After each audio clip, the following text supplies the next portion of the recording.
This is the London Fintech Podcast, brought to you by your host, Mike Ballerman, bridging the worlds of suits and t-shirts, of finance and technology, bringing you insights, stories, and inspiration from the golden age of opportunity and innovation happening in London right now.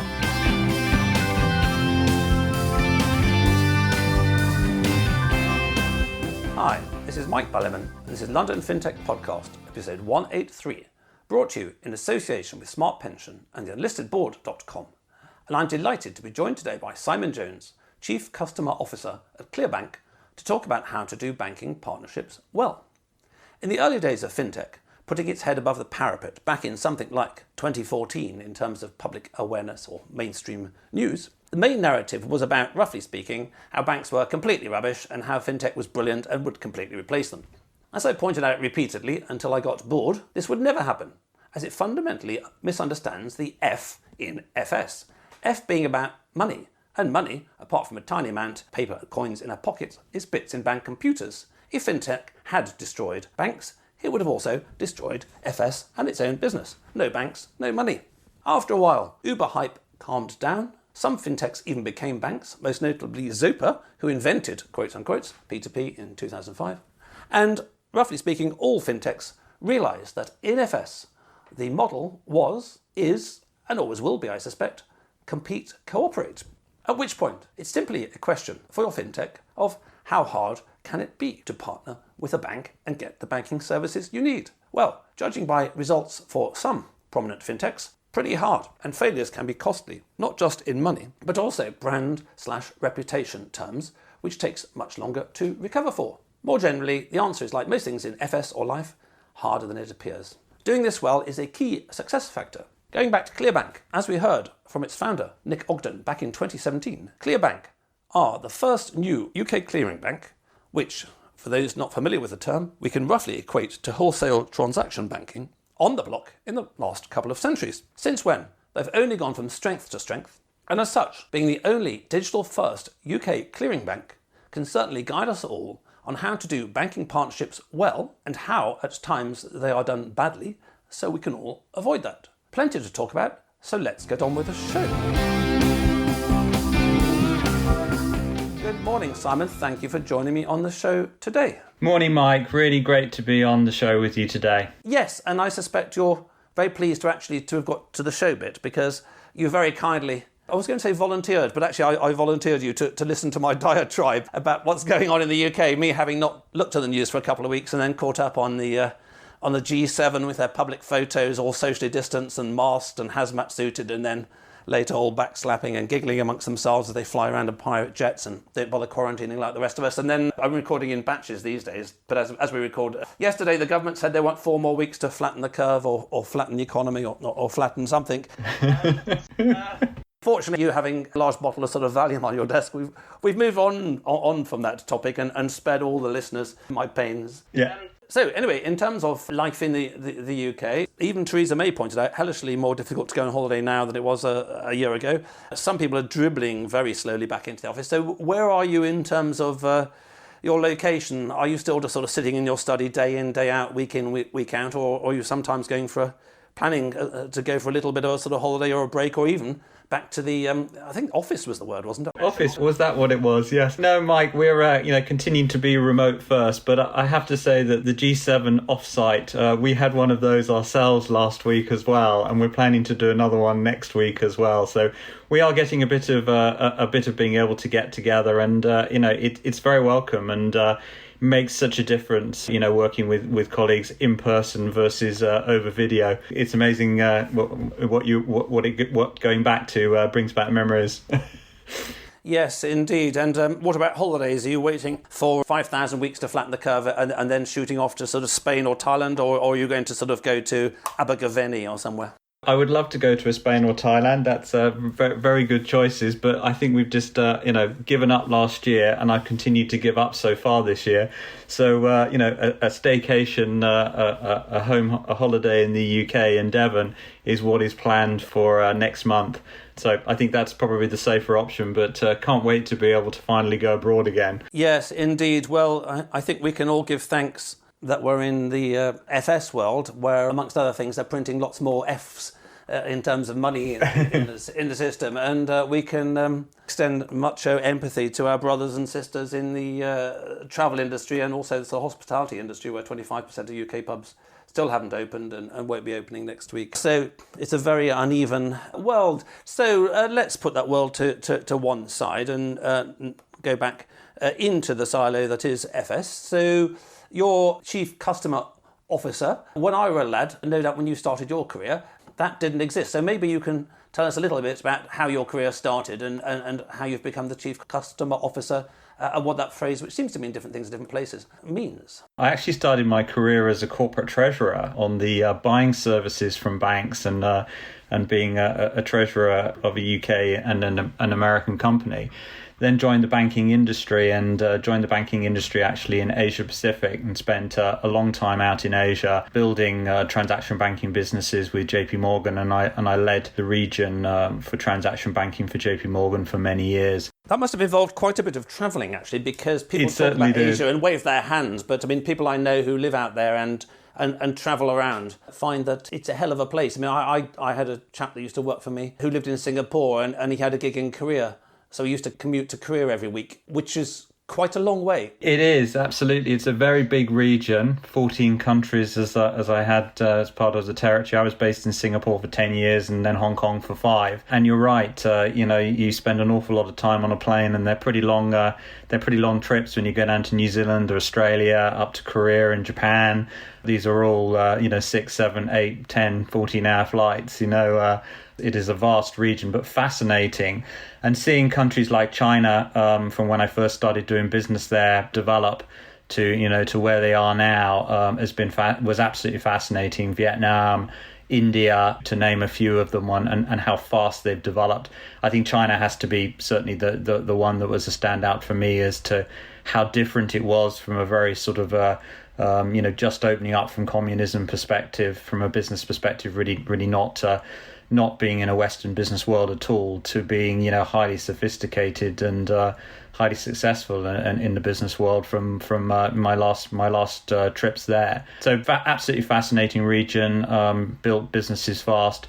Great to work in such a diverse community as well, from the Australia and New Zealand, which are very much business like Europe, to China, Korea, Japan, India, being all very, very different and fascinating, and I absolutely loved it from that perspective.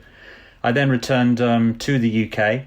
Or what was quite ironic is I worked for JP Morgan in Asia and then JP Morgan in Europe, in EMEA. Coming back to the UK with JP Morgan, I hadn't actually worked for them in the UK, so coming back was quite interesting from that perspective. I then spent running a large part of transaction banking for them in the EMEA region, and once again was covering developed markets with the UK and Western Europe, but also opening up South Africa, Russia, Saudi Arabia, and a number of those more challenging markets as well. So that certainly kept me back into my emerging markets background.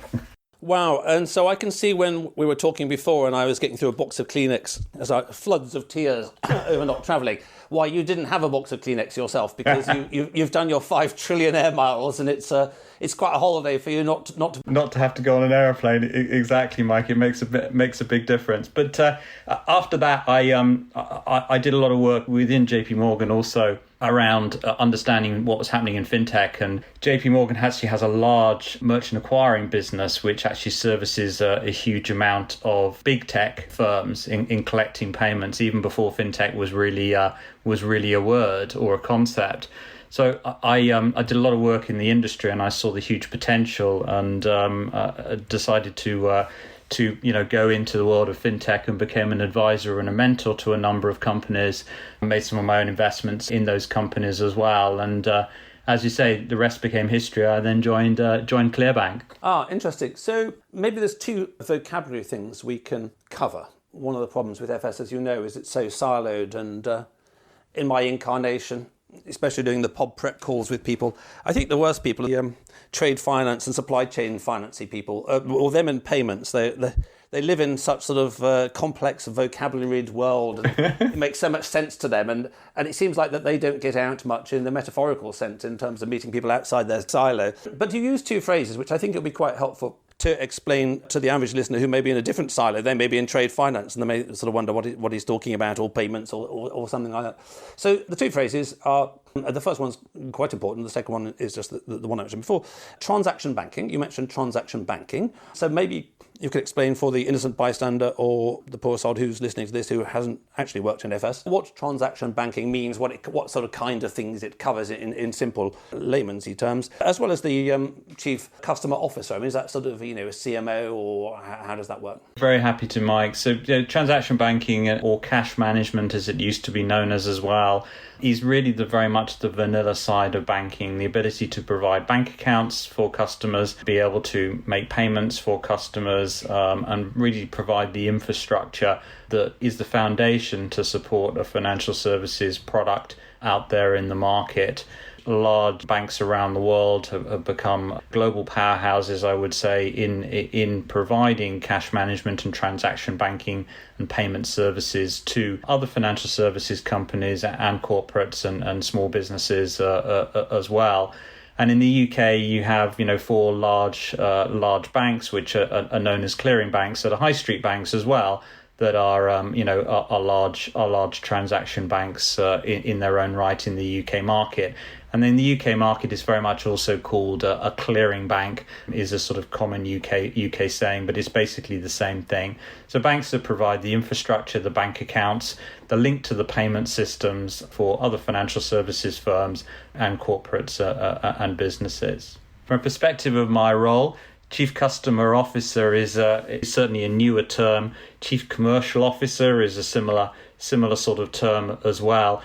In my older days in banking, it would have been head of sales, head of product management, or head of products. That would have been the type of nomenclature for this type of a role. Right. Okay. Good. So it sounds like you have quite some background in this area, and I generally like to start with a bit of background and history, but maybe we're going to have to sort of quite rapidly move over the past 30 years of this sector. But just to set up the context for partnering with banks today, maybe you would like to give a little bit of a sort of short sketch of how it kind of worked back in the day. In your introduction, Mike, you hit upon a really, really good point, which is partnering in financial services particularly on a global basis, has been a key way of working in the industry for decades, and it was very much a way of working. And the focus around that is that not all financial services firm can be good at everything. There are certain markets, there are certain customer segments, there are certain products that they might be very good at. But if you want to deliver a broader service to your customers, then you need to partner with somebody to be able to deliver that in the most efficient way. Financial services is such a broad industry, as we all know. There are so many products and services. Fintech is very exciting because we're bringing new products and services to the market. Not all of us can be great at everything. And that is what ClearBank was created to do, was to focus on being the infrastructure for payments, helping financial services firms connect to the payment systems in the UK, and be that very modern transactional bank for financial services players. The ability to partner with those players in the last 20-30 years, one of the key technology aspects that allowed people to partner very well was the connectivity that they had through the SWIFT network. And the SWIFT network was really a glue. This is a messaging network, even before the internet was evolved, to link banks together to allow them to process transactions between each other and partner really strongly. And SWIFT is a great technology, 20, 30, 40 years ago, etc., and continues to be widely used in the industry and the de facto standard in the industry. But the reality is that technology has also moved on, and technology has evolved to such a point, particularly with cloud-based technology and APIs, that the way that you can partner from a technological perspective can be much simpler, much more flexible than any of us even imagined even 10 years ago going forward. An analogy I'd like to sort of just put to is that, when you book an Uber and it integrates with maps on Uber and it integrates with your payments, with your payment platform where you don't even need to do anything, it's all automated. That is all being driven by APIs. And the reality is that can happen, not only with card payments in an Uber app, but across all payment types. And I think what is the key thing to being able to partner really well is to make sure that your partners are able to fluently interact with each other in an API native way that makes that interactions rich, simple, and highly effective. Yes, okay, well, that seems like quite a good point to move on to, which is that if you're a kind of Asperger's dev who likes wearing headphones the whole day and staring at your computer, you might feel that the FS world will be fine and perfect and dandy when it's just APIs talking to APIs. And maybe one day it is, but in terms of how hard can it be, certainly history has shown that actually you need a fin bit, you need a sort of people, absolutely, you need legal agreements, you need a whole bunch of correct context to all that kind of stuff, and we've covered it many times on the show before in the context of cards, credit cards or payment cards or whatever. It's not just the sort of electrons flowing around sort of little wires very effectively or bouncing off satellites. There's a whole bunch of sort of, hang on, I've just been ripped off, how do I get my money back? There's sort of almost sociology around it. But just one thing that makes me reflect on a point that I'd made before, having mentioned Zopa and having mentioned casting pearls before swine in the past, was that one of the points that occurs to me, and it stands out a bit more, which is that people of our generation who started in FS some time ago started in a system that was deeply interconnected and would not have worked without the interconnection. So you mentioned the sort of treasury cash type functions. The one thing that makes banks function is the interbank market. So broadly speaking, a bank might have too much or too little, by which you can actually have negative cash on one day, but another bank might have another. So the interbank market means all the banks cooperate in a kind of something like a molecule, and the molecule is far better than individual. But then it occurs to me that the sort of the zeitgeist of whatever it was, the millennials or whoever they are, I don't like this identitarianism, but never mind, it's an American thing. Millennials that sort of set up their fintechs. Society has been massively more atomized since we started work, and therefore the early fintechs all sort of cropped up just as an atom, as it were. They cropped up as an atom, so you had all these P2Ps. And I did write some article quite some time ago saying that actually this is probably going to fail, and P2P hasn't really in the UK taken off that massively. As per original expectations, it did really well, but then it sort of leveled out quite a lot. And one of the things was they lacked an inter-P2P market. You've always got too many buyers or sellers, roughly speaking, but actually the whole market has got the same number of buyers and sellers. So this interconnection thing, if we could rewind history, is quite a deep point that wasn't appreciated, along with the let's keep banks, because banks are rubbish, without realising that banks are the things that create money, and without banks there is no money. So this interconnection, I think, was deeply misunderstood, and perhaps for sociological reasons, at the beginning of fintech. I think we're now at the point, in terms of those people who want to do a deep dive into how to do partnerships well, if you've got a partnership that you're looking at coming up, then I also recommend LFP183, Successful Partnering in Fintech, with John Dewar, CEO of GPS, talking about partnering with payments there. But I think we're at a stage now where later rather than sooner, fintechs have realised that, of course, you cannot survive as an atom. You have to be a molecule, and in this context, mixing my metaphors slightly, your atom may have to bond to all sorts of existing partners in FS. So let's just cover, and I think the audience know this quite well, so we don't need to cover it in detail. Let's cover this fin versus tech part. So you mentioned APIs. APIs are terribly important. It's the technology of the day. Everybody uses them. But there is this sort of fin bit, which you can't ever APIs, I would say. Agreed. Yep. Extremely important point. So vision for creating ClearBank was not only to have the brand new tech and the API fluency and cloud, etc. platform, but also the regulatory setup to make it very strong in the fin part from a regulatory governance perspective. So ClearBank is a fully regulated PRA, FCA regulated bank in the UK. We have reserve accounts at the Bank of England. All money is safeguarded for our financial services partners on those accounts at the Bank of England. And it provides a very safe mechanism to provide that safety and security that I think is an extremely important trust component in the fin part of fintech. So don't just think of us as the infrastructure for the bits and bytes, as you say, and the technology pieces of it, but also from the regulatory component of it and governance to, give our customers that security that their money's safe in accounts at the Bank of England with ClearBank, and therefore it is very similar to how they would deal with any other high street bank in the previous working model. So I think that trust component and security is a vital component, even in the payments industry, but in the financial services industry overall. Right. Good. Okay, so let's just take a simple model, a simple case study. So if I'm a fintech and I decide I need new banking partnerships or banking facilities, or I'm not happy with the current one, then I'll look at a long list of who could provide stuff. I'll do a short list. I'll do a beauty parade. There's a whole customer journey to me making a decision, and then I have to integrate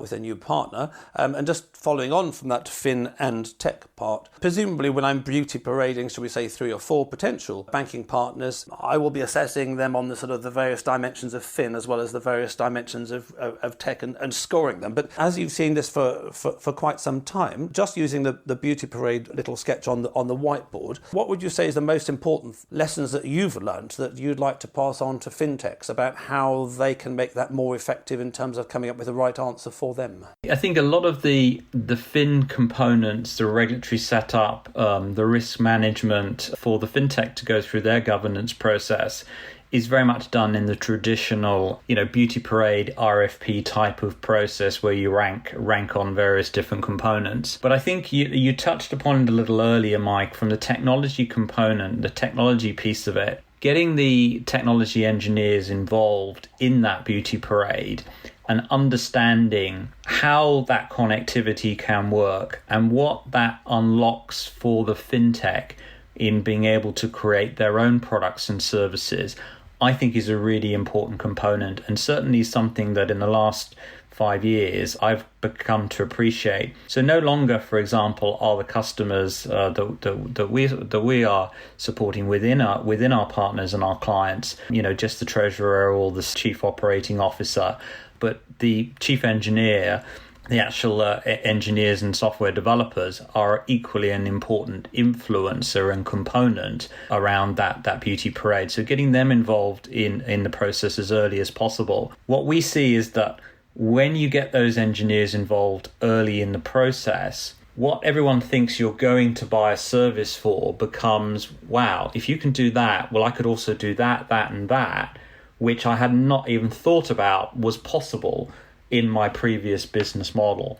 So the ability I find really exciting is to not only work with customers, but to help customers develop new products and new ideas that they want to bring to market as well. And I think that's what's really exciting. Yes, it's a point well made. It's not just the traditional beauty parade, although a modern version of that process. And it's not just a question that, no longer it's just the FD and the treasurer. Oh, you need to bring the CTO along. You remind me of Tony Clark from Next Wave, who was on the show a little while ago, started at Accenture, Anderson, something like that, and has got decades in consulting and works with tier 1 banks and that. And he was saying that the challenge for banks, rather than fintechs, because banks tend to be a bit bigger than fintechs and more complex, is that, as you say, it's not just a question anymore of, how do I make this process happen and how do I tick all the boxes? It utterly can transform one's understanding of the kind of products you can offer in the first place. So the traditional beauty parade might be that the London Fintech podcast wants to sell London Fintech podcast hoodies around the world. So I need some way of receiving money in Cambodia, in Australia, in New Zealand, without flying there and collecting it, because it's quite hard to fly there and collect my sort of $15 for the hoodie. Actually, I think $35 because they're pretty quality hoodies. So a traditional beauty parade process has a bunch of requirements at the beginning, and you just basically find out who can meet them best. Perhaps a little bit like getting married, although hopefully people don't use spreadsheets for that purpose and score them out of 10, and hopefully they don't conduct all the interviews in parallel, but that's another topic for another day. But in this case, as you say, there's a very kind of circular process going on here, which is that one result of doing a beauty parade might be to actually change your original requirements of what you thought you could have or might have or what was possible in the first place. Yep. So it's no longer just this. It's no longer like a stream that flows downhill. You know, you've got your bunch of requirements. It flows downhill, and there's a pond at the bottom of it, and the stream's gone where it's gone. So how do people cope with this sort of circular nature that in the conversations with, for the sake of argument, ClearBank, that I might go, oh, yeah, now I know my RFP or whatever the sort of bureaucratic thing might be said this, but actually I'd quite like the ability to, I don't know, have a summer party or something, because actually I think that can sort of spin off it. It's almost like you have to iterate and go around a circle, even on a beauty parade. And that's very much the way of working in a fintech, is that you're brought up from a technology perspective to be in a very agile culture, and to iterate and to test, to fail fast, to come up with ideas. And I think, that is very much what we see, our fintech partners and our fintech customers wanting to do with us. You go through the typical RFP type of questions and the beauty parade questions, but the really important part is to be able to understand each other's technologies, understand each other's potential, and start to test ideas out and solutions out that you may never have imagined before. And I think that's the sort of rhythm that you get into in a fintech, is really understanding that agile way of working, that way of testing fast, failing fast. If it's successful, building up and scaling that is very much the new mindset, and that is what we see in the way that customers interact with us through a beauty parade type process. And I think that really differentiates us, from our competitors in the market, because there are very few that are able to do that. So one thing that occurs to me as a parallel is that back in our day when we went for a job decades ago, you'd chat to them and try and be nice, and if you were lucky they'd say, oh, that's okay, you've got a job, kind of thing, thank you very much. These days, if you're a techie and go for a job, curiously, chatting isn't good enough, and a number of them will sort of make you do some function to find the first 5 million prime numbers in 15 milliseconds or something like that. They will actually test out the abilities. So it occurs to me that rather than the traditional RFP process where you end up with, we're going to partner with Bank X, that actually one of the processes you could do, going back to sort of dating and mating, is to have a little bit of sort of a trial run with, shall we say, 2 or 3, which is that I could imagine from first principles a process where I've started with a long list, I've got a short list, my short list is narrowed down to sort of 2 or 3, and then I want to, for the next month, I actually want to try and connect your APIs, build your little Lego boxes, connect to JP Morgan's, build JP Morgan's, and actually just see what the beginning of the post-decision process turns out. I mean, metaphorical equivalent of, okay, next month I'm going to go on 3 trial honeymoons with 3 potential brides or spouses, or whatever, and at the end of the month, then I'll know much more what I should be doing. Yeah, and I think that very much does happen in the industry now. We see that with new fintechs, using us and other partners and iterating and developing their product and services, and then narrowing that down as they start to scale. But I also think you see it on the other side of the industry as well, Mike, and the large banks that have been using traditional clearing banks in the past, that have been connected via SWIFT in a traditional sense, and have been for 10s,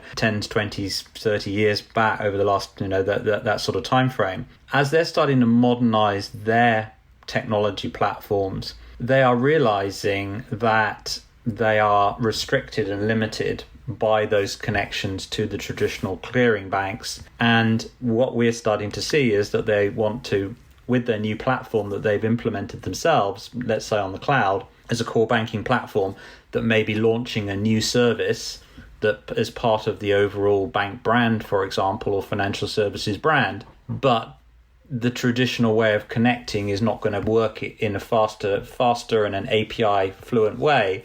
And therefore they will use somebody like a ClearBank for that new product and service, with a view to, if that's successful, then rolling that out more broadly across the bank. So I think you're absolutely right. There is much more iterating and testing going on in the industry, but not only in the fintech side of the industry, but even in the traditional side of the industry, as the industry is replatforming to compete with the fintechs going forward. And I think we're certainly seeing a lot more collaboration in that side, as banks and other financial services firms launch and bring new products into the market, to compete with fintechs and provide those new services at a new scale. Yes, and hearing you talk about there, and you mentioned sort of the agile thing, a word's been going around for some time, iterating and testing, and these things are fine and very good and all 21st century. But one thing that occurs to me that's always been a challenge for banks, I mean, given that I've done a few turnaround projects of failed projects in the last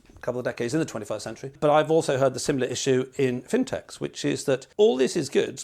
However, the traditional organogram, going back to things like CCO or CRO or CTO, the traditional organogram still looks like sort of what the Roman army might have had donkeys years ago. It's like a square at the top and then there's a line below that with a bunch of squares and there's blah, blah, blah, blah. So in terms of just very, very briefly, in terms of projects I've turned around in mega banks, a lot of the issue there has been that one box or one silo isn't talking to the other particularly well, and generally it's the business versus tech or the front office versus back office, etc., etc., etc. So obviously it's a challenge, and I've heard stories like this. It's a challenge within fintechs as well, because for all they say we're 21st century, etc., etc., there still is an organogram, even if they try and make it flat or even if they try and make it a bit more bottom up and all that kind of stuff, if only because different people have different mentalities. I mean, the compliance department will have a different mentality from the marketing department, from the tech department. So how do you see any way of softening that problem within the fintechs, of getting different lines in the organogram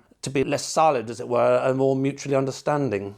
Because if they're trying to cooperate within and do all this iterative stuff now between the marketing guys and the sales guys and the product guys and the tech guys, yeah, sure, that's easy in principle, but in practice, getting human beings to, for the sake of argument, win the Football League or the FA Cup is harder than it appears, and very few people win the FA Cup every year. Off the top of my head, it's one.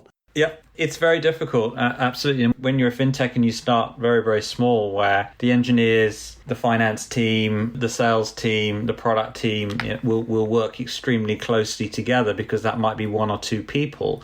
It makes it very easy. But I'm with you, Mike, as you grow and as you get bigger, and as financial services governance, which is incredibly important to be as part of being a regulated entity, you can get into that silo mentality quite easily. But once again, I think the collaborative culture that most fintechs are working under, I think will help make that very different to what it was in large banks and organizations. And I think in large banks and other financial services firms, part of the reason why that they're doing a new project, a new product in a slightly different team, is to try and energize that team into creating that collaborative spirit across functions to enable that new service or that new product to be delivered in a different way than they have traditionally delivered, sequentially a normal product development that those organizations would have happened. So I think it can be balanced between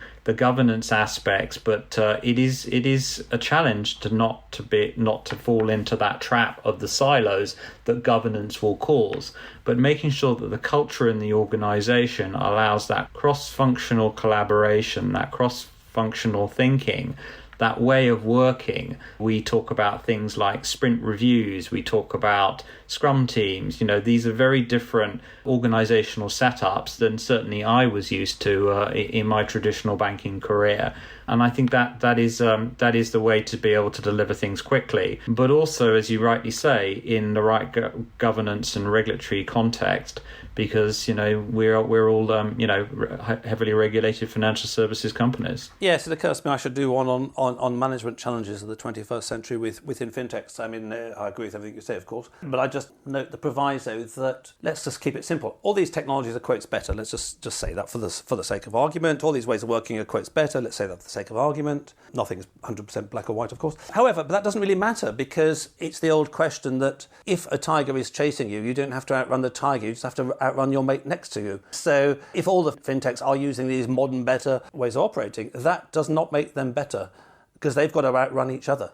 Yeah. So there's still a comparative game going on there. Now, were I to be a professional podcaster one day, Might all be lucky. I might have done things in the right order. So, but just to wrap up with, rather than lead in with, you guys did a little bit of research recently around challenges and around the fact that people find difficulties. And just to be unconventional, let's end with that to give a idea of the scale of it. If I was more hyper clickbaity, I would have started the show with, recent research shows 5,047% of people find difficulty with banking partnerships.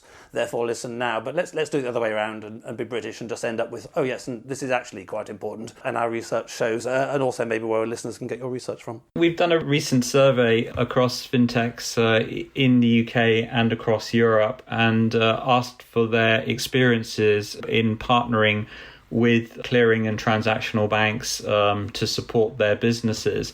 And the findings have been pretty interesting, where 30% are not getting the types of services that they need to grow their business. A fairly large percentage have also experienced outages with the technology from their partner bank that have actually caused them to have some regulatory challenges in their business. So it really shows the importance of how having a really strong partner bank with excellent technology and the regulatory licenses to support their business is really important for fintechs to allow them to grow their products and services, scale up, and create new services there in the market. The report's available on our website to download, and I encourage people to have a look at it and see the pretty interesting findings that have come out from it. Good. I shall include a link in the show notes. And for those people who will just sort of Google it straight away, what's the research called, Simon? For people to Google ClearBank? It is very clearly on our website. If you just go into ClearBank and look at the news section, and you'll see our FinTech report. Excellent. Okay, so before we wrap up the show, I'd like to thank all listeners out there. I hope you're in better countries than the UK. And my brand partners of the podcast are Smart. It's transforming pensions and retirement worldwide. Their leading-edge retirement tech platform propelled them to success in the UK. Now they're operating on 4 continents and working with partners like Zurich and JP Morgan. Find out more at www.smart.co. Then listedboard.com, resources to help you start making your board an engine of growth today. So you've been very kind, Simon, and given us an overview of the topic. ClearBank's got mentioned once or twice, but just pretty roughly in terms of being new and good at what it does. And obviously it is, otherwise 4 years later, you guys wouldn't be here and growing well. But maybe you can give the listeners some shout outs to the kind of things that you need to make you even bigger and better, and some little idea of your future plans and where ClearBank expects to be going in the next few years. We are very excited about the growth that we've had, and we are continuing to expand the number of customers, regulated financial institutions that we support in the UK, not only for our sterling payment services, but increasingly our international payment services, from the UK, supporting up to 25 currencies, for those financial services firm, leveraging our great technology platform, not only then for sterling, but for these additional currencies as well. I think the ambitions of the bank is to go into other markets over time. The natural place would be Europe, seeing as we're now not part of Europe, or slightly different to not being in Europe. But naturally, a lot of what ClearBank does to support regulated financial institutions is absolutely applicable in the European market, and is certainly part of our ambitions in the future. And in the payments and transaction banking world, the next key currency in the world is the US dollar. So we will be supporting US dollars for our customers on our multi-currency platform, but naturally, again, potentially after Europe, there will be opportunities in the US market as well, market that I'm very familiar with, and eventually over time, it would be a natural place for us to grow with our clients. And I think that's what's exciting, is that the clients that we support now really want us to go to these additional markets over time. So we're very focused on delivering our full capabilities in the UK, including the multi-currency and our FX propositions, and then moving into other markets over time. And I think there is a great future for ClearBank and our partners in those markets. Great. Well, thank you very much for that, Simon. Obviously, I'm very excited about the whole sort of fintech story, otherwise wouldn't have been doing this for 7 years, and it's great seeing all these new companies and innovations come along. A lot of them are like stalagmites, which grow from the floor and might grow to the ceiling. That's the way I remember that. But it's quite nice in a sense to see one that's also a bit like stalactites, because tights fall down, but that's another story, which come from the top down, in that a lot of small fintechs start small and humble, and a few of them get bigger and better, and a few of them get even bigger and better. But your former chairman, Mr. Ogden, certainly started by hitting the ball out of the park and then working backwards, as it were, insofar as not many fintechs off the top of my head are a clearing bank, which is about as hardcore FS as you can possibly get. It is. I mean, that's not some little app on your phone. You don't get to be a clearing bank at all easily. Unsurprisingly, the first one in 200 years, Bank of England and absolutely everybody is putting you through a hell of an obstacle course. So it is a phenomenal achievement to even have got to the starting line. And it is even more impressive to be going so well a few years later. So I wish you and ClearBank every success in the future. Thank you, Mike, for having me on the show. It's been great. Thank you. Thanks for listening. If you're in need of a non-executive or advisory director with deep expertise, experience and contacts in the worlds of both traditional FS and fintech, or unique insight into how to make your board an engine of growth today, contact me at mike@mikeballiman.com. If you just need one-off advice in these areas, via clarity.fm/mikeballiman. We could sit in a bend there all day, watching the firelight dance, watching the firelight dance. We could walk in the mountains before dawn, watching a happy moon ride, watching a happy moon ride.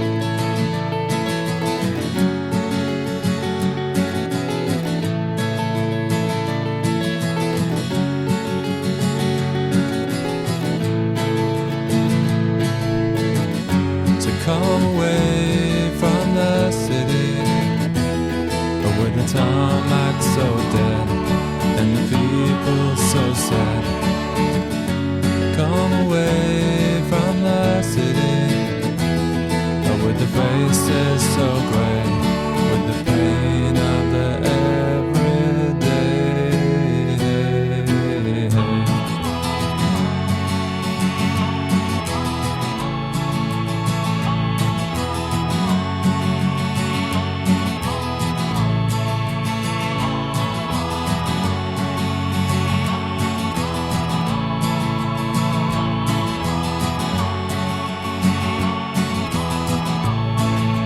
We are wild like the mountains and the trees.